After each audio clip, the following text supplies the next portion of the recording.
नमस्कार विद्यार्थियों, मैं कैप्टन डॉक्टर राजेंद्र कुमार पुरोहित, एसोसिएट प्रोफेसर गवर्नमेंट डूंगर कॉलेज बीकानेर, आप सभी का इतिहास की इस विशेष कक्षा में स्वागत करता हूं। विद्यार्थियों, मैं आज आपसे बात करने वाला हूं एक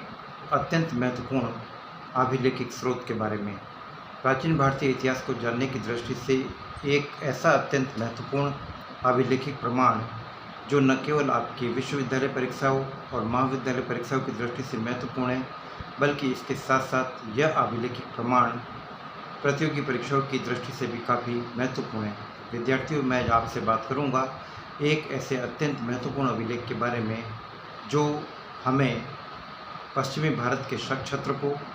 और सातवाहन शासकों के आपसी संबंधों और उनके राजनीतिक संघर्ष के बारे में जानकारी तो देता ही देता है, साथ ही साथ उस दौर की सामाजिक और आर्थिक व्यवस्था के विविध पहलुओं के बारे में भी जानकारी प्रदान करता है। विद्यार्थियों, ये कोई और नहीं बल्कि 150 ईस्वी का रुद्रदामा का जूनागढ़ अभिलेख है।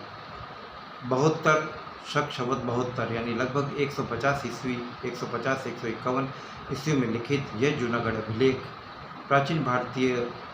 इतिहास को जानने का एक महत्वपूर्ण अभिलेखिक प्रमाण है। 150 ईस्वी का जूनागढ़ अभिलेख उच्च कोटि की प्रांजल संस्कृत गद्य संस्कृत में लिखित पहला अभिलेख माना जाता है और काफ़ी उत्तम श्रेणी के समासों के प्रयोग के कारण यह अभिलेख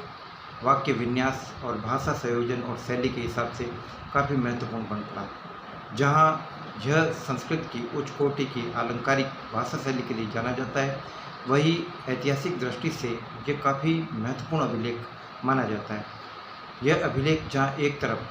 सातवाहनों और शकों के संघर्ष का वर्णन करता है, इसके साथ ही साथ यह रुद्रदामा के जीवन के विविध पहलुओं से भी अवगत कराता है।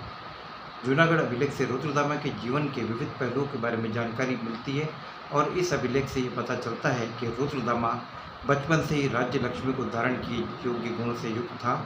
और इसके साथ साथ समाज के सभी वर्णों के लोगों ने मिलकर उसे अपनी रक्षा के लिए चुना था। तो एक ऐसा व्यक्ति जो बचपन से ही राजा बनने के गुणों से युक्त था, और दूसरी बात यह है कि उसके साथ जनता का सपोर्ट है। इसका मतलब यह है कि वह अपनी जनता के बीच में कितना लोकप्रिय था।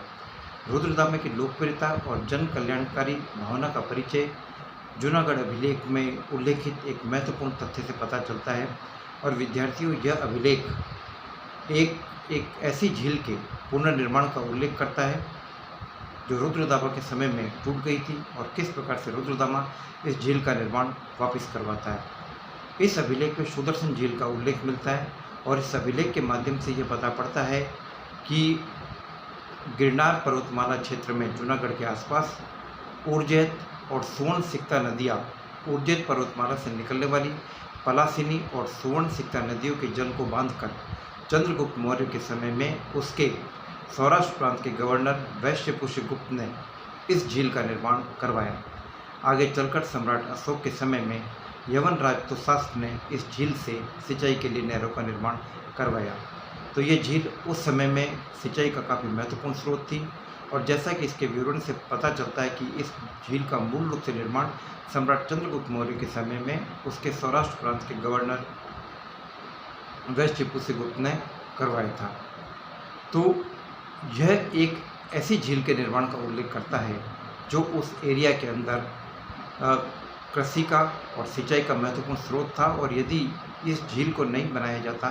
तो वह इलाका बाढ़ के पानी से काफ़ी हद तक गिर जाता था। और आगे चलकर सम्राट अशोक के समय में इस सुदर्शन झील से सिंचाई के लिए नहरें निकाले जाने का उल्लेख इस अभिलेख में मिलता है, जिसको पुल्यवाप के नाम से संबोधित किया गया। तो विद्यार्थियों, यह अत्यंत महत्वपूर्ण झील सुदर्शन झील रुद्रदामा के समय में आकर टूट जाती है और पानी इतना ज़्यादा फैल जाता है कि यह सुदर्शन झील एक प्रकार से दूरदर्शन झील कहलाने लगती है और रुद्रदामा के सामने बड़ी चिंता हो जाती है।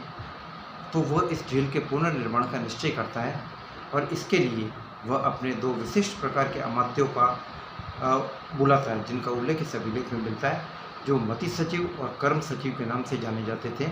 विद्यार्थियों, मति सचिव का काम ये होता था कि राजा को सलाह देना। ये रुद्रदामा के मति सचिव नाम के मंत्री थे जो रुद्रदामा को सलाह देते थे, और कर्म सचिव वे मंत्री होते थे जो राजा के आदेश को क्रियान्वित करते थे। तो रुद्रदामा ने अपने मति सचिवों से विचार विमर्श किया और मति सचिव ने यह कहा कि जनता के ऊपर कर लगाया जाए, यह जनता से बेगार कराई जाए। तो रुद्रदामा ने कहा कि एक ऐसे समय में जबकि चारों तरफ बाढ़ आई हुई है और मैं अपनी प्रजा से यदि कर लेता हूँ या उनसे बेगार करवाता हूँ तो एक जन कल्याणकारी राजा के लिए ये उचित नहीं कहा जा सकेगा। तो फिर इस झील के निर्माण के लिए पैसा कहाँ से आएगा? तो ऐसे समय में एक आदर्श और कल्याणकारी राजा के रूप में अपनी भावनाओं का परिचय देते हुए रुद्रदामा ने अपने निजी कोष से प्रभुत्व धनराशि व्यय करके इस सुदर्शन झील का पुनर्निर्माण करवाया और लोगों को राहत प्रदान की। तो इस अभिलेख से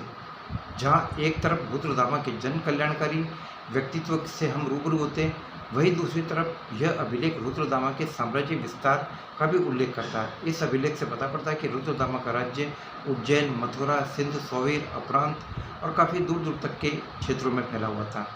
इस अभिलेख के माध्यम से हमें पश्चिमी भारत के शक क्षत्रपों जिनका प्रतिनिधित्व इस दौर के अंदर कार्दमक शक रुद्रदामा फर्स्ट कर रहा था। रुद्रदामा प्रथम का ताल्लुक कर्दम शकों से था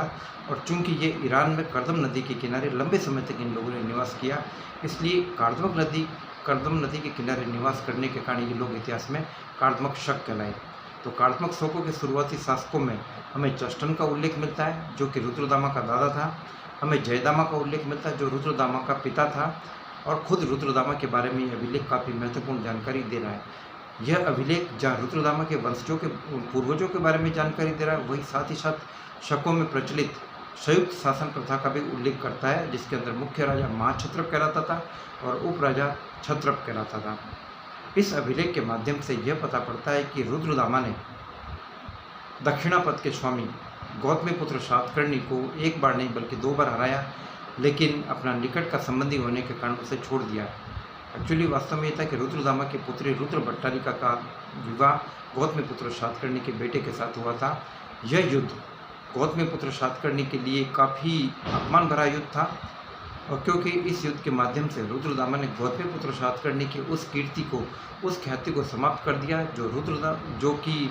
गौतमीपुत्र सातकर्णी ने शहरात शक शासक नहपान को हराकर हासिल की थी। गौतमीपुत्र सातकर्णी के नासिक अभिलेख से यह पता चलता है कि गौतमीपुत्र सातकर्णी ने शहरात शाखा के शासक नहपान को हराया और उससे काफ़ी क्षेत्र छीन लिए, लेकिन रुद्रदामा ने सत्ता में आने के बाद ये पूरे की पूरी एरिया एक बार फिर गौतमीपुत्र सातकर्णी को परास्त करने के बाद उससे छीन लिए। तो यह अभिलेख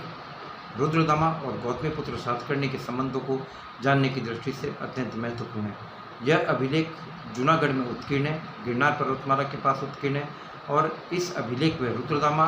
से पहले जहाँ झील के इतिहास का उल्लेख है, वही रुद्रदामा से बाद भी सुदर्शन झील का उल्लेख है। आगे चलकर हम ये देखते हैं कि गुप्त सम्राट स्कंदगुप्त के समय में यह विशाल सुदर्शन झील का बांध पुनः टूट गया लगभग 456-57 ईस्वी में और इस समय में स्कंदगुप्त के गवर्नर जो सौराष्ट्र प्रांत का गवर्नर था चक्रपालित के आदेश पर एक बार पुनः सुदर्शन झील का निर्माण करवाया गया। तो विद्यार्थियों, मैंने आज की इस संक्षिप्त कक्षा में आपसे संक्षेप में लेकिन एक अत्यंत महत्वपूर्ण बिंदु जूनागढ़ अभिलेख के बारे में चर्चा की और जूनागढ़ अभिलेख विद्यार्थियों परीक्षा की दृष्टि से अत्यंत महत्वपूर्ण है। यह अभिलेख उच्च कोटि की प्रांजल संस्कृत में लिखा गया 150 ईस्वी का महत्वपूर्ण अभिलेख माना जाता है और यह अभिलेख एक प्रकार से उस शैली के पूर्ववर्ती विकास की प्रक्रिया थी जिसका विकास हमें आगे चलकर दंडिन में देखने को मिलता है, जिसका उल्लेख हमें सुबंधु में देखने को मिलता है और जिसका उल्लेख हमें आगे चलकर बाणभट्ट की रचनाओं में देखने को मिलता है। उच्च कोटि की प्रांजल संस्कृत गद्य में लिखित और ब्राह्मी लिपि में लिखित यह अभिलेख काफ़ी महत्वपूर्ण है और इसके बाद से ही हिंदुस्तान में संस्कृत अभिलेखों के प्रयोग की श्रृंखला प्रारंभ होती है। तो विद्यार्थियों, मेरी आज की कक्षा का मकसद ये था कि आप